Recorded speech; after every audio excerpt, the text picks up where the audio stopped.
Hello everybody and welcome back to the bass guitar build series. I'm conscious that the last episode was a little bit mundane, so we're going to make up for that today. Let's get going.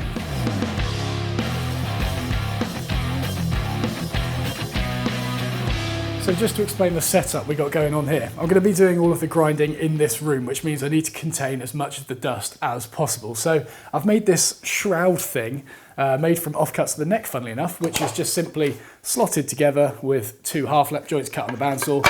They go together like that. Two little things here to prevent it from tipping over and locate on the corners of the workbench. And then I've got this mat thing that just kind of whoop, over the top like that and creates a little shroud at the front here. So the advantage of this is that I can slide it up and down the workbench to wherever suits, and I can also have it sideways like that as well, or maybe just tip it forward so it balances on one of those things. So I can work in the vise, I can work anywhere I want on the workbench, and I think it's pretty genius, to be honest. But first, sorry to be anticlimactic, but I want to get the epoxy on the headstock sanded down first, because I feel like this guitar will be a little bit easier to clamp now while the body is square and everything like that, as opposed to all rounded, and then I'm gonna have to hold it by hand and things like that.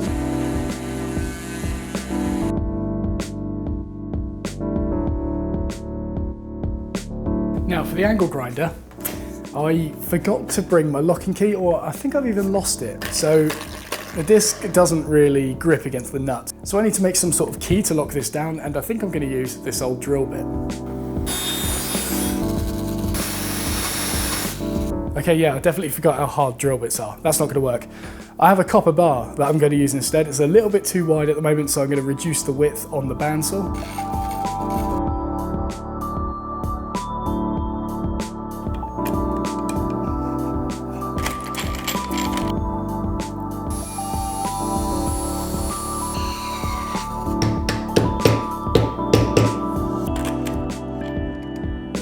So thank God that key works, because this is now locked down. What I've done is stripped off all the hardware from the guitar, so we're left with a nice bare body blank again, ready to be carved.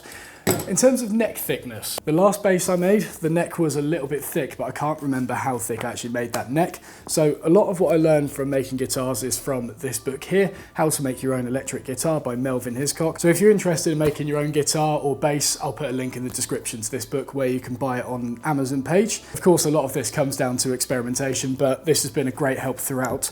So I'm just going to see if there's a section in here on neck thickness, or neck depth, there we go.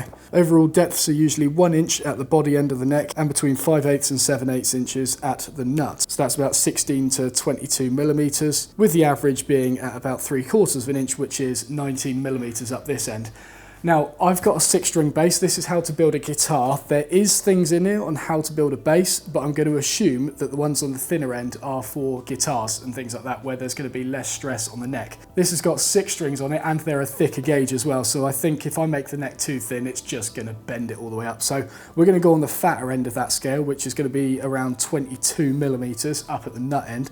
Give it a go and then see how it works. Then at the body end, it's saying around 1 inch with no sort of variation whatsoever. So I think I'll take it to just over 1 inch, see how it feels, and then go from there. I don't know what I would do without this source of reference. One thing I hate doing throughout projects is going into forums to try and find out the information I'm looking for, because it is just the most frustrating thing to try and read.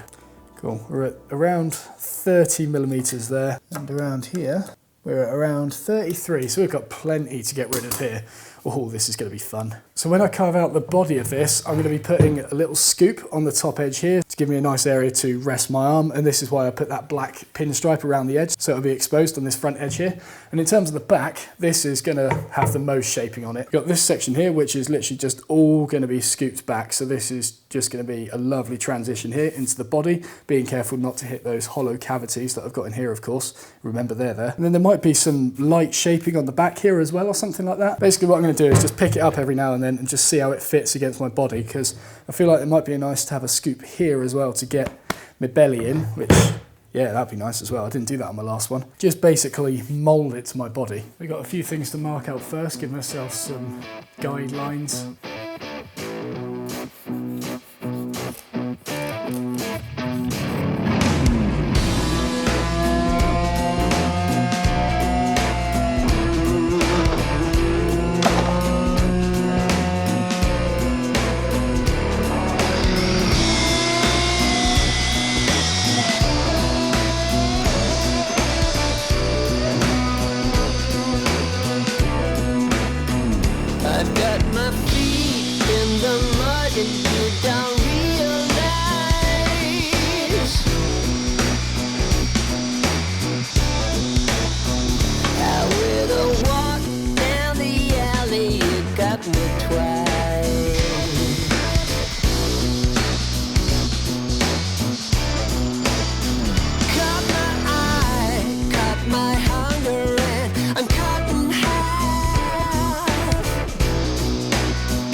Yeah, that was a pretty dusty job, but would you believe that I pretty much did that entire guitar with one disc? Yes, it is pretty mullered by this point, but this is a 40 grit disc and it only cost a couple of quid, and that is a lot of material I've just removed there. I swapped it to a 60 at the end just to smooth over a few bits, but really it didn't need it because now I need to go over with this, which is a Japanese saw rasp, and this is to basically act as a plane and smooth out any bumps and stuff, especially up the neck, because this disc has a tendency to kind of dig in and follow the waves and everything, whereas this, because of the long surface area, it's going to take off all those high points and get a nice smooth neck. So straighten the neck, I'm going to put it on at an angle, and then I've got a longer surface area referencing all the way up the neck, and put it through like that. Light from the sky burns, and you see me come around from the other side. Come on and set the light in me, the light in me.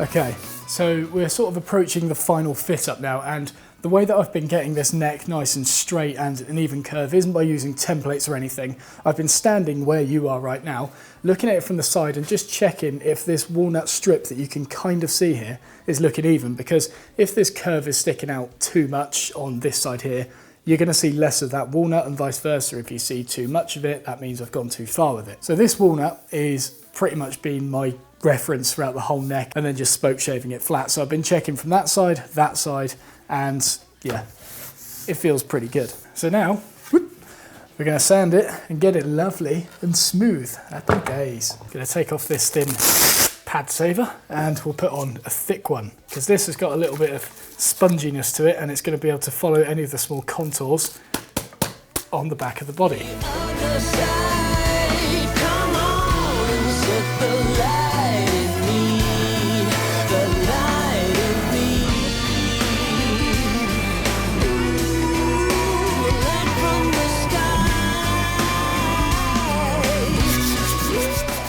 So that's the horns pretty much sanded, and yeah, it's getting late again, but we want to refine this bit now because it's not looking very natural from the back.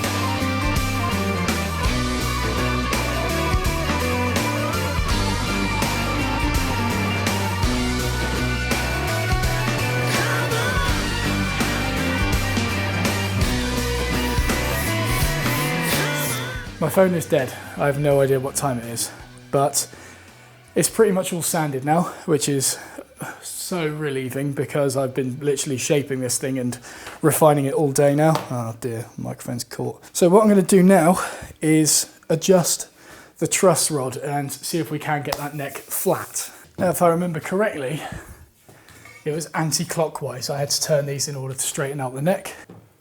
Yep, still very bent on there. Oh, if not worse. Oh, blimey. Right. Let's give it a go.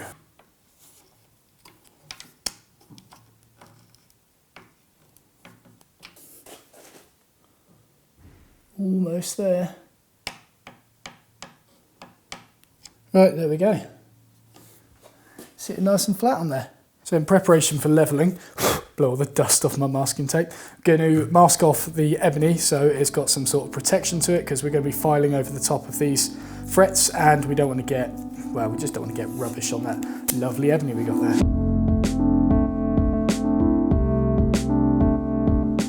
Right, and I'm going to leave it there for today because I need to clean up the workshop, and as you can see, we're getting the side lighting again, which means it's getting late. Not that I even know anymore. But my reason for stopping now is because I want this neck to de-stress overnight, because there's a lot of tension on it right now, getting it straight again with the truss rod. So I think, yeah, I'll just give it a bit of time to get some of that tension out, check it again tomorrow, readjust it, and then we'll get leveling the frets in the next episode. So, See you then.